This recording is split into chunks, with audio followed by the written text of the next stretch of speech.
Hi class, welcome back to Biomedical Ethics, Philosophy 365. Today we're going to be going more in depth into what bioethics is, and I'm going to begin introducing you to ethical reasoning. In particular, we'll be looking at three branches of ethics that tend to engage with various questions that arise in medicine. All right, so class today will be structured as follows, or the lecture today will be structured as follows. First, I will expand our introduction of what bioethics is. We defined our terms on Monday. Now we'll be looking at determining the breadth of the field. Then we'll be looking at how it fits into the field of ethics, and we'll be discussing various rules of ethical decision-making that can be followed in a wide range of contexts when making normative decisions. I will also be showing you a brief video, hopefully a video within a video, right? It's meta, on the trolley problem, and prompting you to discuss this question or this problem if you so desire in the weekly discussion forum. So this is one topic that you could focus on. So just to recap, what is bioethics? On Monday, we spent a lot of time defining that term and separating out the two parts, the bio and the ethics. Well, bioethics, in a nutshell, is the study of ethical issues that emerges from advances in both the biological sciences.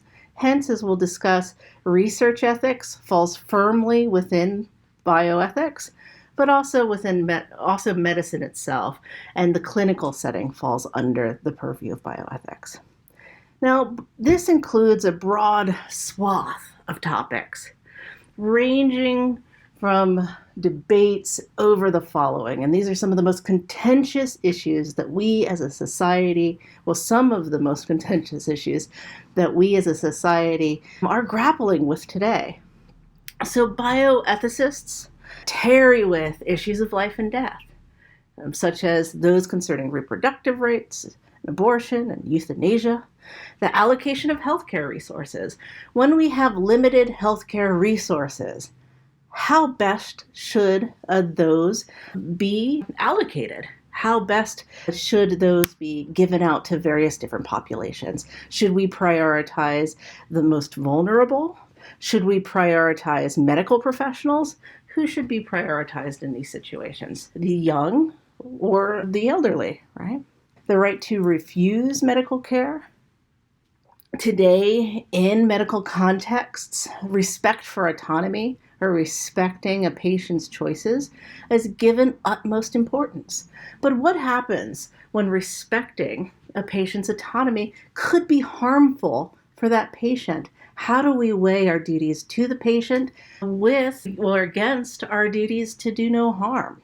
And the application of biotechnologies, which are continually developing, right? So how do we apply these biotechnologies? How do we deal with new advances in cloning, gene therapy, etc.?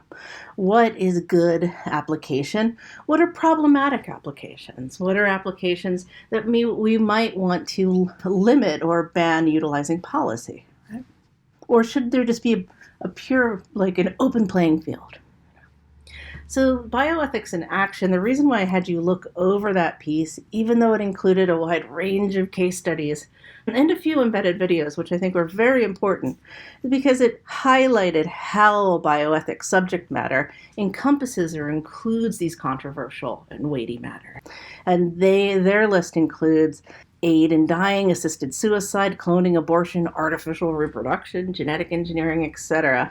So we have a lot of topics that we're going to be touching on throughout the semester.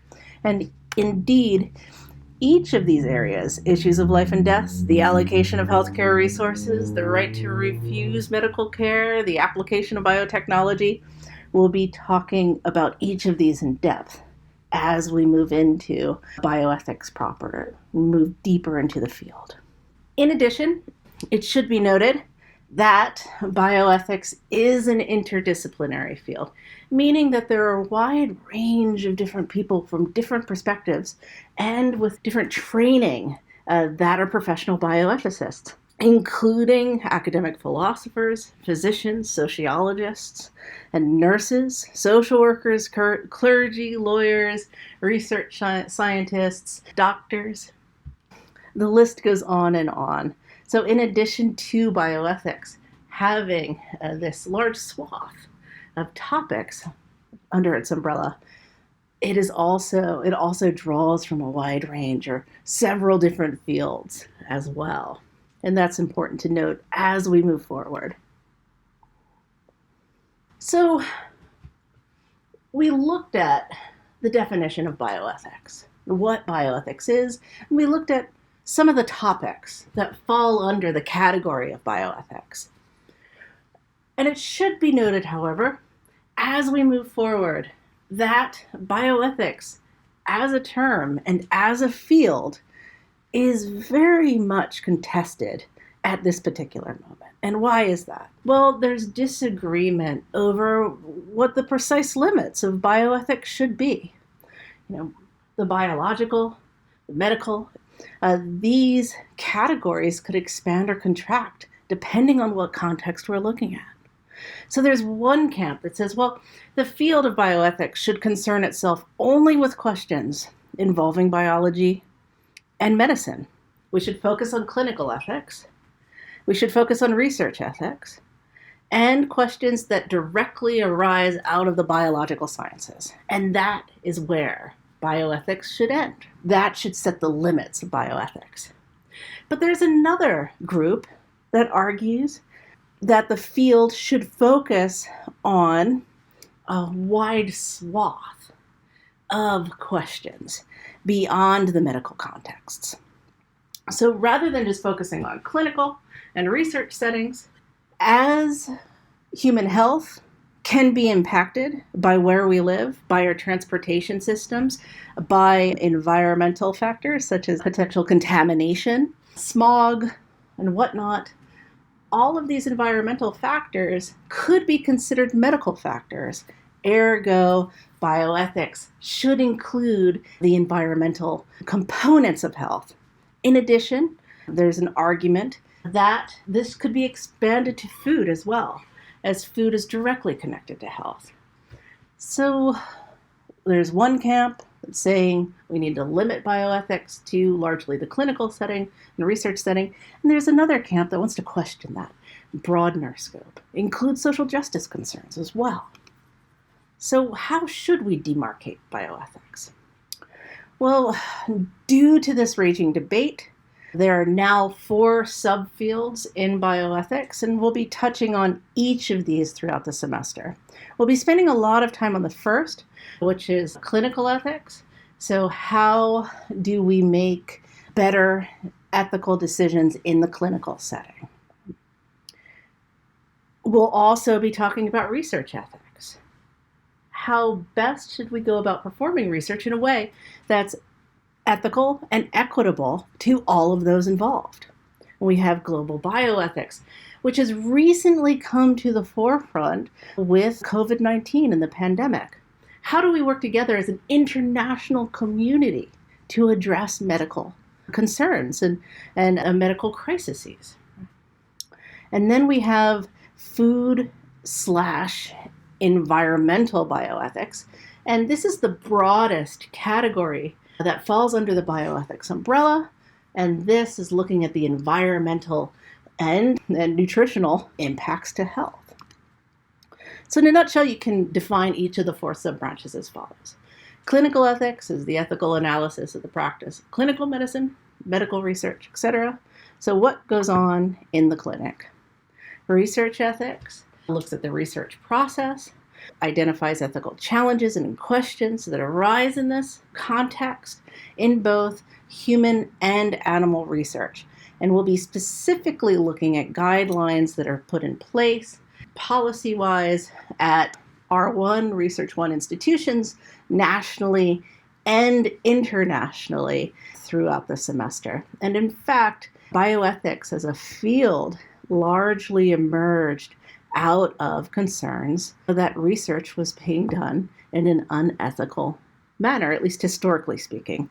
And we'll talk about that history moving forward. Then we have global bioethics, and this is the analysis of ethical issues at the global or international level.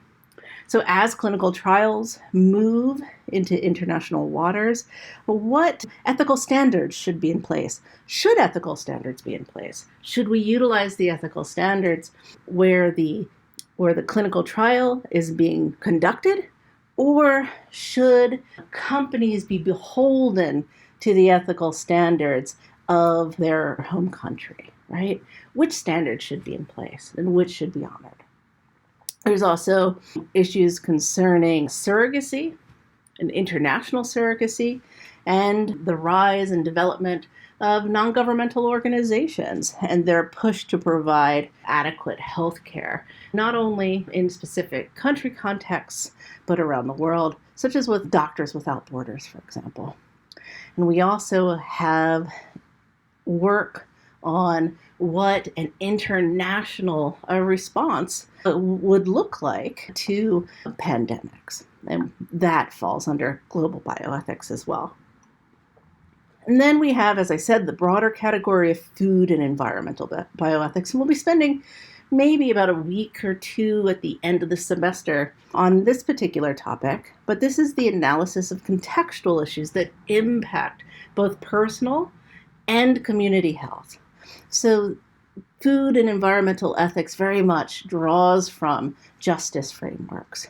And when we move into principlism and we talk about autonomy, non-maleficence, beneficence, and justice, and these words might sound like Greek at this particular moment, but it will be unpacking those, and we'll be utilizing those throughout the semester.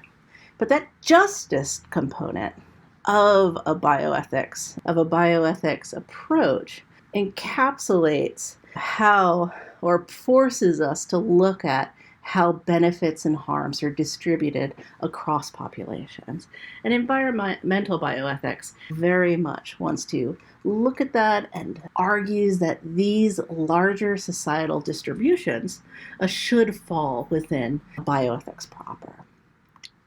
So I'm just setting the lay of the land as we move forward to sort of set the foundation for our discussions. And this will hopefully give you an idea of how these four disparate subfields sort of come together under the umbrella of bioethics proper. Now, one of bioethics' strengths, as I've been sort of intimating throughout these two lectures, is that it doesn't push for a single ethical theory, or for the Lord of the Rings fans out there, one theory to rule them all. Its strength is focus. One of its strengths is that it focuses on providing tools for shared decision making. So it recognizes that there are going to be, or could be, several people involved in making medical and research decisions. And these wide range of people come from various backgrounds. They have different ethical landscapes, so to speak, different ethical training, different values and commitments. And these all inform their decisions. So one of the ways to move forward in shared decision making is to identify the various values and commitments that they have and help speak to those values to come to consensus.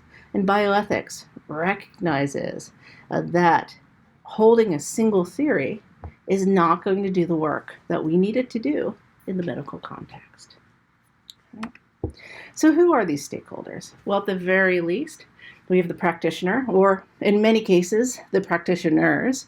So these are the various medical professionals that are involved in providing care. We also have the patient as well, and the patient's family, although it should be recognized that HIPAA tends to limit their involvement.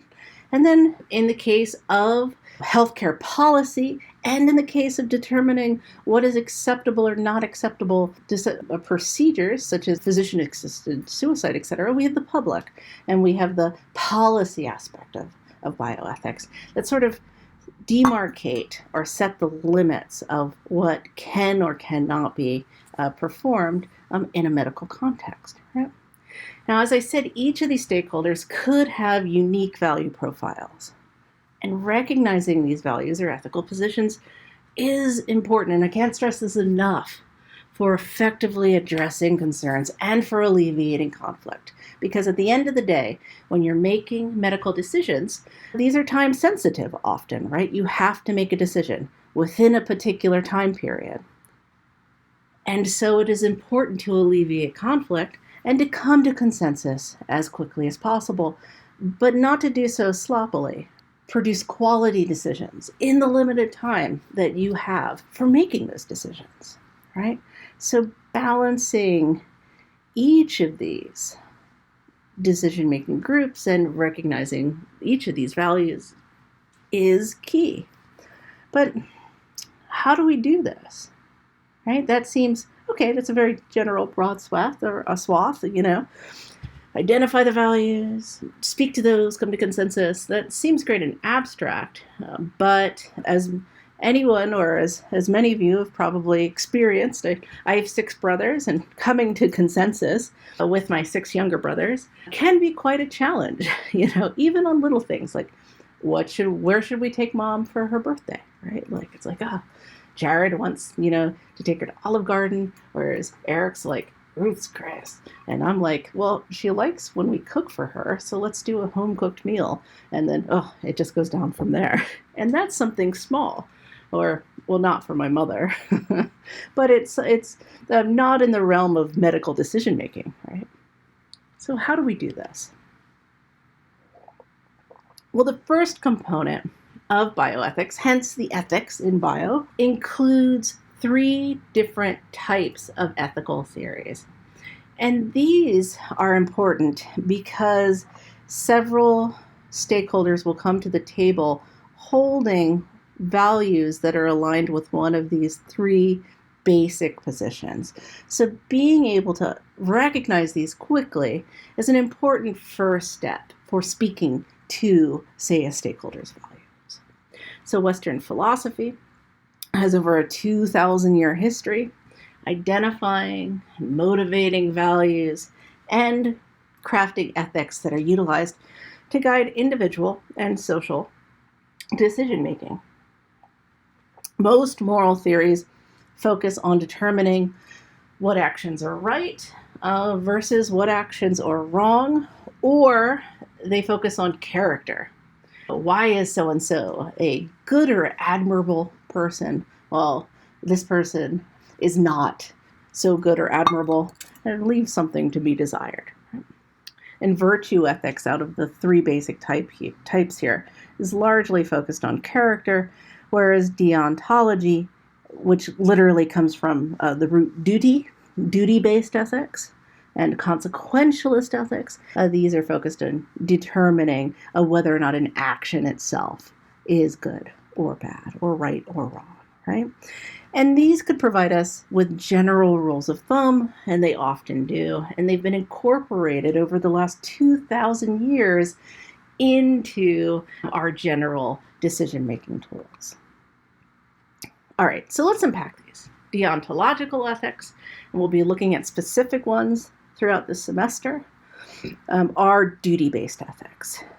And many people feel that humans have clear obligations to other humans and to animals, such as not to commit murder, not to, say, for my brother, not to steal my bike, not to take the last piece of cake, especially if you were not the one who baked it, right? There are certain commitments or certain ideas around what duties we have to others. Not to say, well, to follow traffic rules, right? That would be another duty. Not to run someone over, like very basic things. So there are 2 types of duty-based ethics. These either recognize absolute duties or conditional duties. And you can think of conditional duties as more contractual duties. So absolute duties are those that are pushed to be universally binding on all people, such as not harming your neighbor, treating people with respect, not stealing, right? Trying to avoid lying, etc. And these are basic duties that many people feel should be universally held. regardless of context.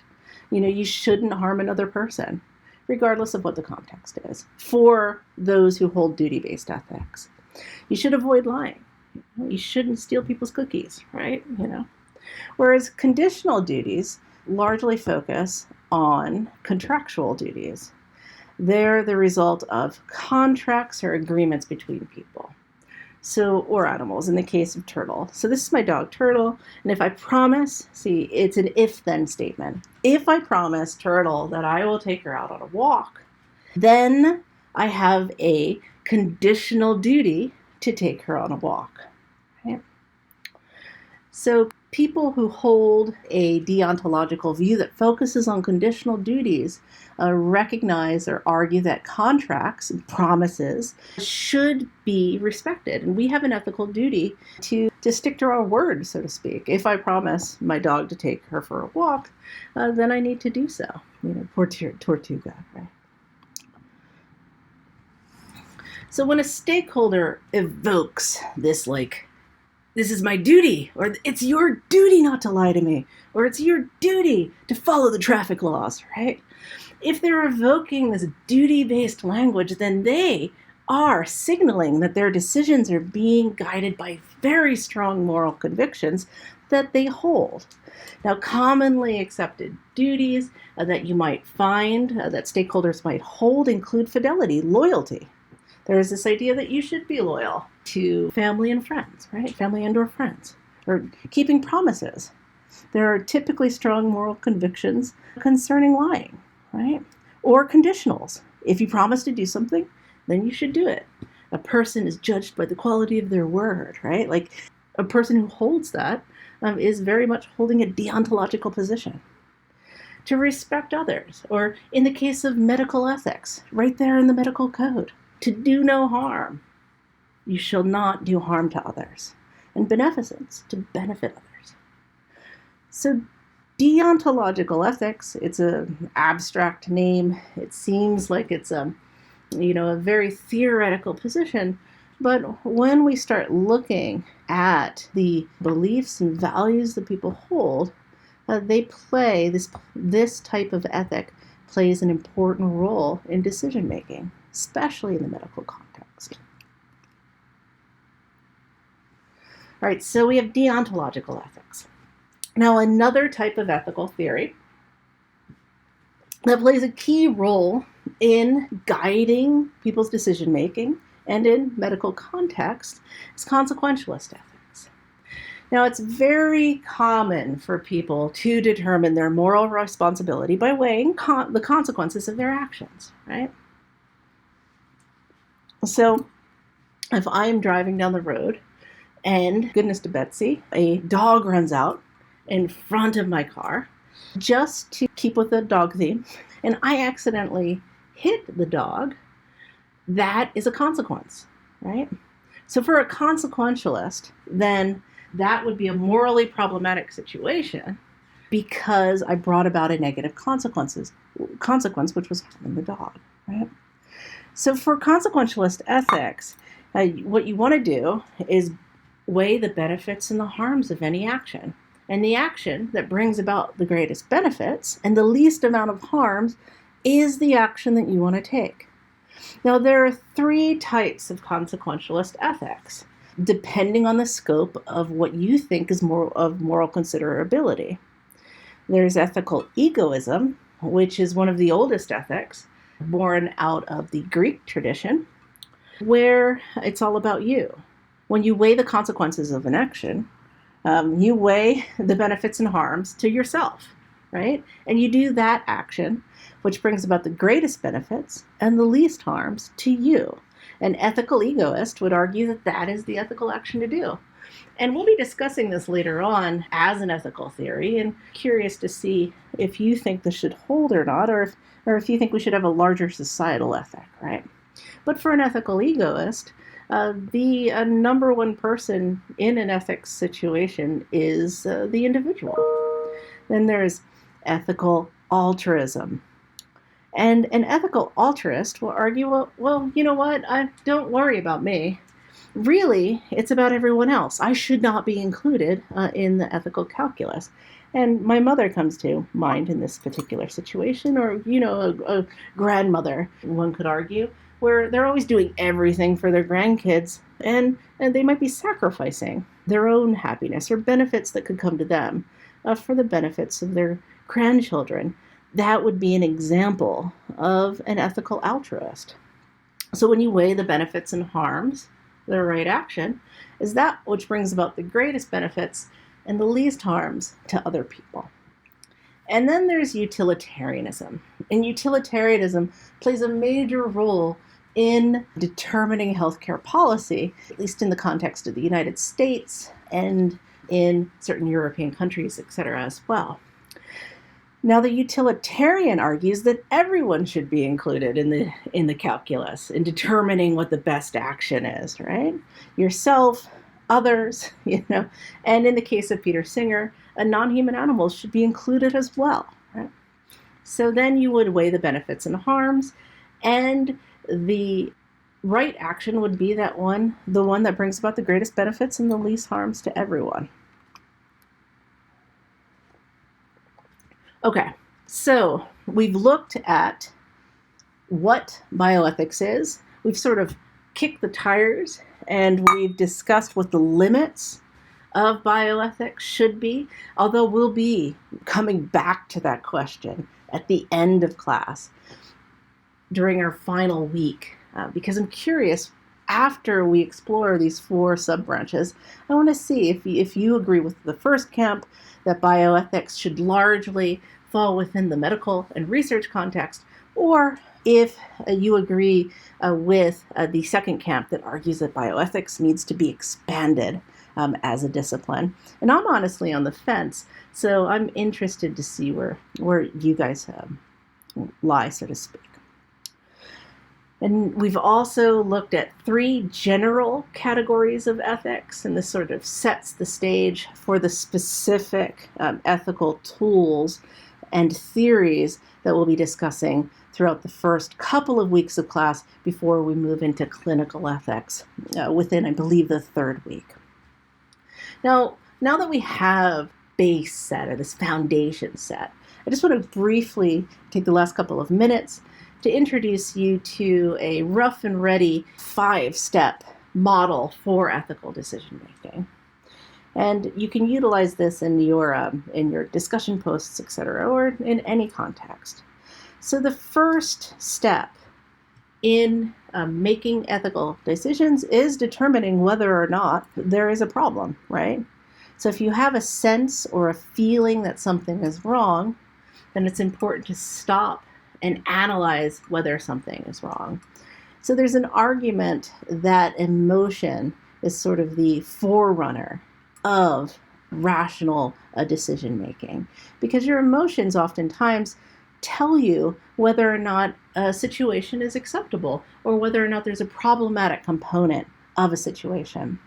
So I urge you not to discount those intuitions and those emotional experiences. If you feel like something is wrong, if you feel like there's a problem, or the patient isn't being treated properly, or you're not sure you're comfortable with said decision, the 5-step ethical decision making this model prompts you to take a moment to deliberate and to analyze the situation. So that moves us into the second step. If you feel that something is wrong, take a moment to analyze and assess. Oftentimes there will not be a problem, and you'll be like, oh, well, okay, false alarm there, But if there is a problem, identify the ethical problem and perform a moral diagnosis. So what is the ethical problem? Who is involved? What is the scope? 4, seek a resolution. Now, this could include individuals, and it could include you making an individual decision, but as the medical and research context is largely built on community decision making, oftentimes this includes what the ethical decision making model lists as 5, which is working with others to determine a course of action. Now, these might seem very simple, but it's good to have them in the back of your mind, so if you sense that something is not right, gather information and assess. identify and or diagnose what the potential problem could be, and seek a resolution with others. Okay. So I am going to be posting the trolley problem case because it highlights some of the tensions that we'll discuss between deontological or duty-based ethics and consequentialist ethics. So I'm just going to show you this video. I wonder if I can do a video within a video. And then I'm going to prompt you with a few questions. And if you want to tarry with those questions, if you want to discuss those questions in the discussion forum, that would be wonderful. So let's see if this works. Dun, dun, dun. Let's picture an out-of-control trolley. In this case, we'll use a train hurtling towards 4 men who are stuck on the track. Steve is on board the train and notices that the conductor is incapacitated. He doesn't know how to hit the brakes, but he does notice a lever that would switch the train to another upcoming track. If he pulls a lever, the train would switch tracks, thereby saving the 4 people on the track ahead. But here's the rub. On that alternate track, there's one guy who's similarly stuck and would face certain doom if Steve decides to spare the 4 others. The question then is, what should Steve do, morally speaking? Okay, so that is the trolley problem in a nutshell. So do you allow the train to go barreling down and harm the 4 people who are stuck on the track? Or do you switch the lever or pull the lever and then have the train switch tracks so that it will hit 1 person, but you'll be saving 4? So I prompt you to answer this question. What do you think is the best decision? Utilizing the deontological ethic and utilizing a consequentialist position. And out of those, which do you think that you should do? Right? Would you pull the lever? Would you let the train barrel down? What do you think is the ethical position here? And I'll be curious to see what you guys think and draw from the class material that we discussed today. Well, let's see. Yeah. Okay. So I'll leave you with the 5-step model. Today we covered a lot of ground. We set the foundation for our future discussions in bioethics. We talked about the subfields of bioethics. We discussed the 3 branches of ethical decision making. So thank you guys very much. Let me know if you have any questions or concerns,